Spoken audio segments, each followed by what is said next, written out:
বাবুনা blogs YouTube চ্যানেলে আপনাদেরকে স্বাগতম।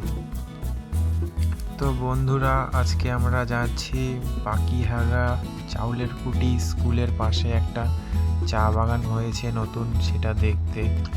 যদিও আমার এখনো যাওয়া হয়নি, ফার্স্ট টাইম যাচ্ছি। তো যাই হোক, জীবনে সব কিছু ফার্স্ট টাইমেই হয়। চলো বন্ধুরা, আমি আগে তাড়াতাড়ি তোমাদেরকে আসার যে ঠিকানাটা সেটা দিয়ে দিই। দিনহাটা থেকে মাত্র 6 কিলোমিটারের পথ, মাতালহাট রোড ধরে পাখিহাগা আমবাড়ি বাজার। সেখান থেকে চাউলের কুঠি বলে একটা স্কুল আছে, সেই স্কুল মাঠের পাশেই চা বাগানটি আছে। তো বন্ধুরা, আমাদের উত্তরবঙ্গ কিন্তু চা চাষের জন্যই বিখ্যাত।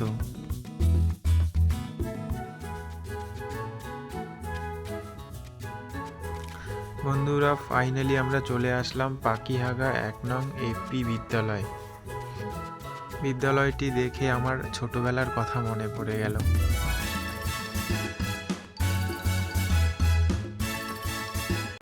তো বন্ধুরা, যাওয়ার পথে আমরা একটা সর্ষে ক্ষেত দেখতে পেলাম। তো ভাবলাম এই সর্ষে ক্ষেতটাতে নেমে একবার ঘুরেই দেখি, অনেকদিন থেকে সর্ষে ক্ষেত দেখাও হয় না। সিনেমেটিক শ্যুট দিয়ে আমি তোমাদেরকে সর্ষে ক্ষেতটা দেখাচ্ছি, তোমরা দেখতে থাকো।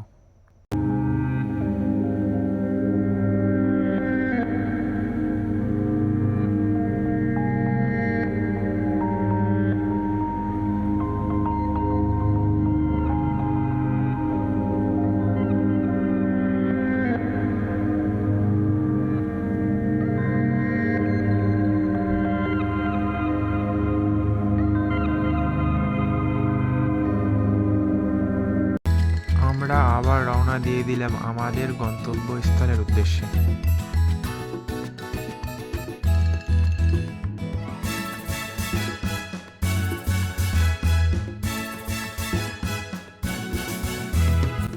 তো ফাইনালি বন্ধুরা, আমরা চলে এসেছি আমাদের গন্তব্যস্থলে। দেখতে পাচ্ছ বন্ধুরা, কত সুন্দর সবুজে ঘেরা চা বাগান।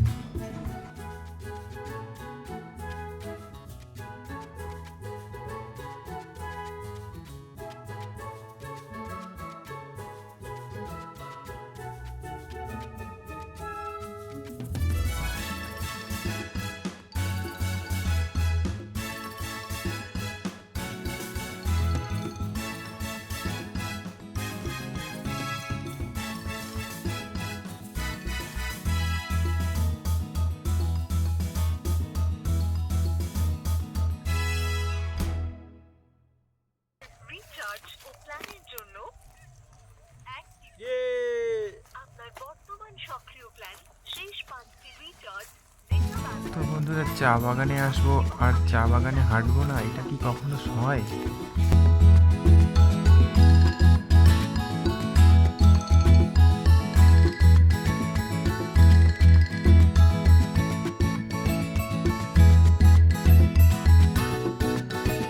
চা বাগানের মাঝপথ দিয়ে হাঁটতে হাঁটতে একটি সুন্দর সাজানো গোছানো বাড়ি আমাদের চোখের মধ্যে পড়ল। এটি চা বাগানের অফিস ছিল। প্রথমে আমাদেরকে সেখানে ঢুকতে দেওয়া হয়নি, অনেক বলার পরে ফাইনালি আমাদেরকে যেতে দেওয়া হলো। এত কষ্ট করে ভিতরে ঢুকলাম আর সিনেমেটিক শ্যুট হবে না, এটা কি কোনো কথা?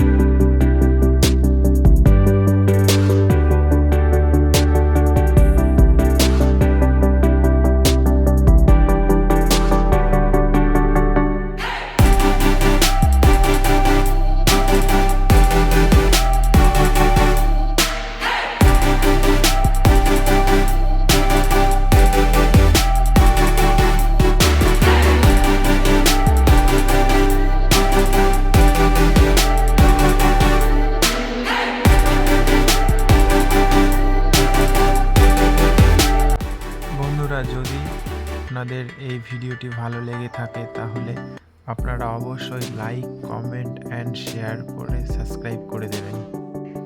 নমস্কার। নমস্কার বন্ধুরা, আজকে এখানেই শেষ করছি। দেখা হচ্ছে আপনাদের সঙ্গে পরবর্তী ব্লগে।